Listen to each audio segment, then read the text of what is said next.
बिस्मिल्लाहिर्रहमानिर्रहीम। अस्सलाम वालेकुम नाज़रीन। आम इंतखाबात की तारीख़ का ऐलान हो चुका है। क्या इस मरतबा पाकिस्तान तहरीक इंसाफ सबसे ज़्यादा वोट लेकर वज़ीर आज़म की कुर्सी या वफाक में हुकूमत बना पाएंगे, या किसी सूबे में हुकूमत बन पाएगी उनकी या नहीं बन पाएगी? क्योंकि इस वक्त जो हालात चल रहे हैं पाकिस्तान तहरीक इंसाफ के, लग यही रहा है कि उनको खेल से बाहर रखा जा रहा है। पाकिस्तान तहरीक इंसाफ के चेयरमैन इमरान खान साहब, जो कि जिनका आजकल मस्कन अडयाला जेल है, अडयाला जेल के अंदर वो एक केस में कैद हैं। इमरान खान साहब जो कि साबिक वज़ीर आज़म पाकिस्तान रह चुके हैं, और KPK के अंदर भी उनकी गवर्नमेंट थी, उसके साथ साथ पंजाब में भी उन्होंने गवर्नमेंट बनाई थी। लेकिन आने वाले इलेक्शन में क्या वो इस तरह से फिर एक मरतबा बाजी ले पाएंगे या नहीं ले पाएंगे?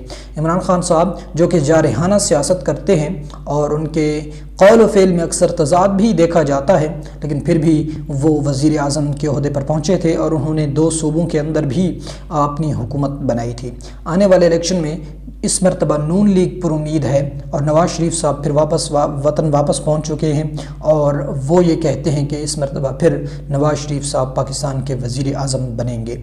आने वाला वक्त बताएगा, लेकिन आप हमें ज़रूर कमेंट बॉक्स में बताएं कि आप किस को वोट देंगे, इमरान खान साहब को या नवाज़ शरीफ साहब को या दीगर सियासी जमातों के जो कायदीन हैं उनको।